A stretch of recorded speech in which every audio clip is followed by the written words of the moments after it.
You think the employee breakroom is a sanctuary? A neutral zone for quiet reflection, lukewarm, soup, and camaraderie. You are hopelessly, dangerously naive. The breakroom is not a sanctuary. It is an active, highly volatile theater of operations. It's a cutthroat geopolitical battleground, defined by primitive accumulation, resource scarcity, and psychological warfare. Every time you step over that linoleum threshold, you are entering an arena where your coworkers are actively fighting for territorial dominance. And you're at the absolute bottom of the food chain. You're civilian collateral. You leave your unprotected yogurt on the middle shelf, completely oblivious to the target you've just painted on your own back. If you want to survive the next 30 years of your corporate existence without being systematically marginalized, you must stop operating like a civilian. You must begin operating like a warlord. Today, we are going to completely dissect the anatomy of breakroom dominance, tear down your pathetic misconceptions, and rebuild you into an apex predator of the corporate kitchen. Chapter 1. Refrigerator Real Estate. Let's examine the primary theater of operations. The communal breakroom refrigerator. It's 18 cubic feet of highly contested, temperature-controlled real estate. Most amateurs approach it with zero strategic foresight. They slide their lunch onto the top shelf, front and center, believing that visibility guarantees security. This is a fatal miscalculation. The top shelf is a high-traffic, heavily monitored transit zone. It's the equivalent of pitching a tent in the middle of a demilitarized zone. To compensate, you try to establish a boundary. You write your name on a bright yellow post-it note. Do not eat. This belongs to Dave. You draw a small, passive-aggressive, smiley face. The flaw here is that relying on a post-it note is a display of ultimate weakness.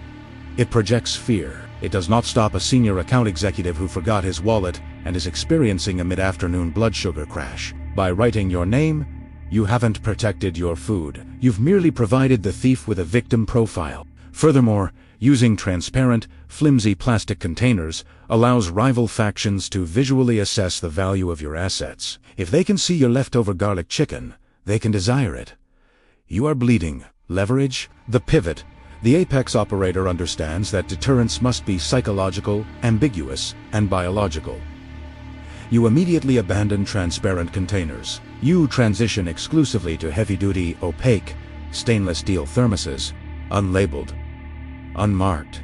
You never write your name. You strip the asset of its identity. Next, you implement the biohazard perimeter defense. You strategically place a secondary decoy container right next to your actual lunch. Inside this decoy container is a highly pungent, heavily fermented kimchi or an aggressively aged blue cheese. You crack the lid exactly 2 millimeters, just enough to let the olfactory warning signs bleed into the surrounding airspace. You establish a biological dead zone. No one will dare reach past the decoy. You have effectively annexed the entire bottom left quadrant of the refrigerator without firing a single shot. Chapter 2. The Coffee Machine Monopoly. Once the thermal boundaries of the refrigerator have been secured, you must escalate to liquid assets. The coffee machine is the absolute lifeblood of the corporate ecosystem. The tactical window is incredibly narrow, opening at 8 a.m. and closing rapidly by 9. During this period, caffeine half-lives are decaying. Desperation reaches a fever pitch. You attempt to gain social currency by becoming a benefactor. You purchase an expensive, premium bag of dark roast artisanal beans with your own money. You grind them yourself. You brew a fresh pot for the entire floor, believing this act of culinary philanthropy will earn you respect. The flaw. You've misunderstood the psychology of the corporate consumer. By freely supplying a premium asset, you have not become a leader. You have become a utility. You're now the unwitting supplier to an insatiable cartel. The moment you fail to provide the premium beans, they won't forgive youth. They will turn on you with the vicious, irrational anger of the caffeine. You are a barista who isn't getting paid. The pivot. You must weaponize incompetence and manipulate the means of production. Stop buying the beans immediately. Instead, secure total operational control of the machine itself. You arrive at 8:40 am, the absolute peak of the morning rush. just as the line begins to form. You initiate the manufacturer's recommended 35-minute internal descaling and deep cleaning cycle. You pour a massive jug of diluted white vinegar into the water reservoir. The machine locks down. Red lights flash. The grid is shut down. When the mob inevitably complains, you look them dead in the eye and calmly explain that you reperforming mandatory preventative maintenance to prevent calcium buildup. You have just taken their chemical dependency hostage under the impenetrable guise of workplace safety and hygiene. They no longer look to you for a handout. They look to you for permission to exist. Chapter 3. The Birthday Cake Coup. The final pillar of Breakroom dominance revolves around high-caloric communal assets. Birthdays, anniversaries. The spontaneous Friday morning donut box. When the company-wide email goes out announcing free pastries, the fragile social contract of the office immediately shatters.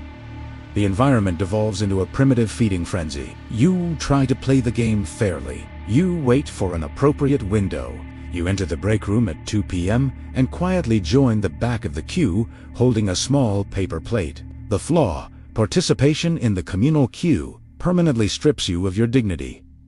You are operating as cattle. If you take the first piece, you're a glutton. If you wait until the end, you're a scavenger, forced to consume the mangled, dry edge. You have to awkwardly sign an oversized card for a receptionist you've never spoken to, just to justify your consumption. You have surrendered all agency for 50 cents worth of processed sugar. The pivot.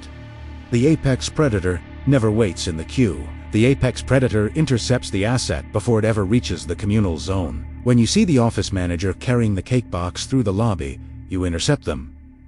You offer to carry the box. You offer to distribute the plates. You volunteered to be the cutter. By seizing the plastic pastry knife, you immediately assume the role of the sovereign distributor. You control the blade, therefore, you control the economy.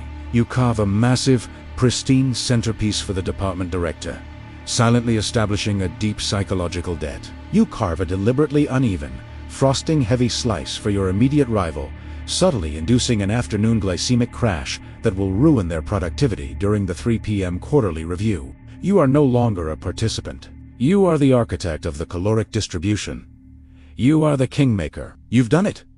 You have secured the biohazard perimeter. You control the coffee grid. You are the sovereign distributor of the pastry economy. You feel untouchable. You believe you have conquered the syndicate. But the illusion of control is fragile, because at exactly 3:45 p.m. on the final Friday of the month, the administration exercises its nuclear option.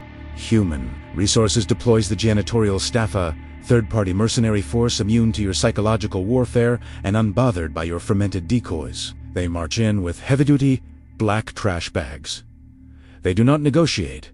They do not read labels. In less than 10 minutes, every single territorial claim, every alliance, every bioperimeter you have painstakingly built is aggressively wiped from existence. The slate is wiped clean. The state reclaims the land. Everything you have done is suddenly catastrophically irrelevant. So, what do? You do not fight the administrative purge. You do not negotiate with the janitorial mercenaries. You secede from the state entirely. The ultimate evolution of the Breakroom warlord is realizing that the Breakroom itself is a trap designed to keep the lower-tier employees fighting over scraps. The true apex predator achieves total vertical integration. You invest $95 in a compressor-cooled, under-desk microfridge. You plug it into an unmonitored power strip. You stock it with your own premium assets. You completely bypass the communal theater. You no longer rely on the Keurig. You utilize a private French press ecosystem stashed in your bottom filing cabinet. You are no longer subject to the arbitrary laws of Fridge Cleanout Friday. You have successfully transitioned from a feudal warlord fighting in the mud to an isolated, self-sustaining techno-capitalist autocracy. You control the supply chain. You dictate the terms. You have won the war by refusing to occupy the battlefield. What is the most aggressive, sociopathic move you have ever witnessed a coworker make in the corporate breakroom? Drop the psychological profile in the comments below. We are compiling a master database of hostile workplace tactics for future briefings. Stay frosty!